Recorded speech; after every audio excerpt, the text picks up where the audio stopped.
আজ পহেলা সেপ্টেম্বর বাংলাদেশ জাতীয়তাবাদী দল বিএনপির প্রতিষ্ঠা বার্ষিকী।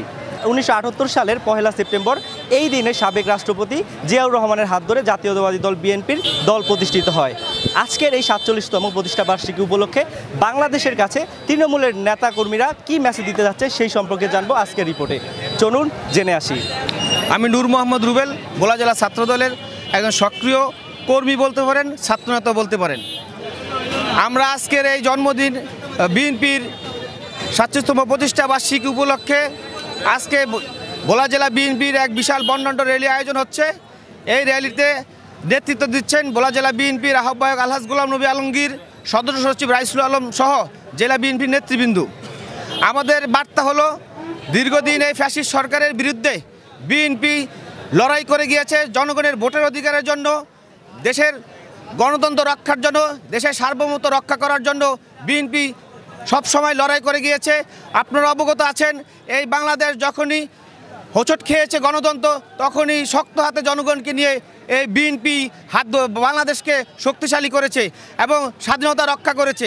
আমরা এই মেসেজ বার্তা দিচ্ছি যে বিএনপির এই প্রতিষ্ঠাবার্ষিকীতে আগামী দিনে যে নির্বাচন হবে তত্ত্বাবধায়ক সরকারের আন্ডারে, আগামী ফেব্রুয়ারিতে প্রথমধ্যে যে নির্বাচন হচ্ছে, এই নির্বাচনে আমি জনগণকে বলবো, বিএনপি জনগণের দল, জনগণকে বলবো আগামী দিনে ধানের শীষে ভোট দিয়ে বিএনপিকে সংসদে যাওয়ার মতো আপনারা সহযোগিতা করবেন। আমরা মিলেমিশে সবাই মিলে ভোট দিবেন, দেশ গর্ব মিলেমিশে। এবং তারেক রহমানের বার্তা হলো, বাংলাদেশকে একটি স্বনির্ভর বাংলাদেশ গড়ে তুলব, বেকার সমস্যা এবং কর্মসংস্থানের ব্যবস্থা করবেন উনি।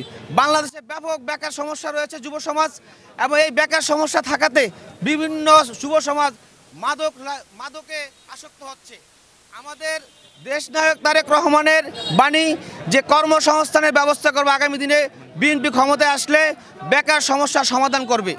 বাংলাদেশ জাতীয়তাবাদীর বিএনপির শুভ জন্মদিনে বাংলাদেশ জাতীয়তাবাদী যুবদল ভোলা সদর উপজেলা যুবদলের পক্ষ থেকে রক্তিম শুভেচ্ছা ও অভিনন্দন।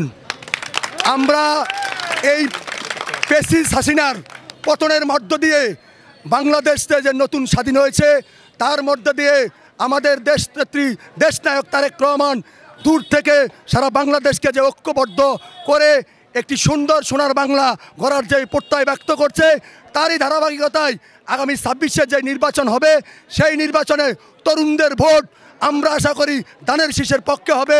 আমরা সকলে যুবকেরা ঐক্যবদ্ধ হয়ে রাজপথে থেকে বিএনপির যে কোনো আন্দোলন সংগ্রাম নির্বাচনী আমরা ভোলা 1 থেকে ভোলা 4 পর্যন্ত সর্বোচ্চ কাজ করে মাঠে থেকে বিএনপির ব্যাঙ্গার হিসাবে কাজ করব, তরুণদের পক্ষে যেন ধানের শীষের ভোট ইনশিওর করতে পারি ইনশাআল্লাহ।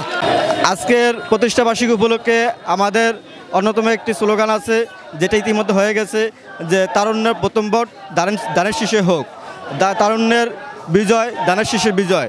তারুণ্যের সকল কিছু সুখ শান্তি অম্লান করে প্রতিষ্ঠা বার্ষিকী উপলক্ষে আমরা যেই আয়োজন করেছি, তাতে ধানের শীষের পক্ষে ভোট চাওয়ার জন্যই আমরা একটা অন্যতম একটা মেসেজ দেওয়া হয়েছে, যেটা তারুণ্যের প্রথম ভোটটা আমরা সকালে ধানের শীষে দেব, এই আশা ব্যক্ত করছি। সেপ্টেম্বর 1978 সালের এই দিনে বাংলাদেশ জাতীয়তাবাদী দল শহীদ জিয়া আদর্শ নিয়ে একটি সুস্থ গণতান্ত্রিক এবং ইসলামী মূল্যবোধের একটি দল গঠন করছে, সেটা হচ্ছে বাংলাদেশ জাতীয়তাবাদী দল বিএনপি।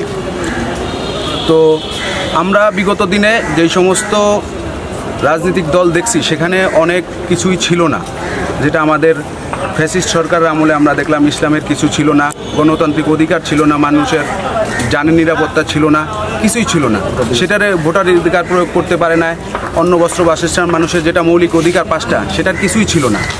তো আমাদের এই 17 বছর এই ফ্যাসিস্ট হাসিনার বিরুদ্ধে লড়াই একটা কারণেই ছিল, যে গণমানুষের ভোটাধিকার নিশ্চিত করা, 5টা যেই মৌলিক চাহিদা, এগুলি নিশ্চিত করা।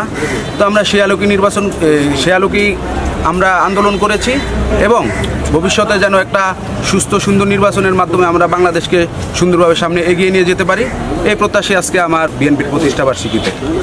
নির্বাচনের রোডম্যাপ ঘোষণা করেছে ফেব্রুয়ারির প্রথম সপ্তাহে, সেই প্রথম সপ্তাহে নির্বাচন অনুষ্ঠিত হবে, এবং সেই নির্বাচনে ইনশাআল্লাহ বাংলাদেশের মানুষ ধানের শীষকে মনোনীত করবে, বাংলাদেশের মানুষ দেশনায়ক তারেক রহমানকে মনোনীত করবে।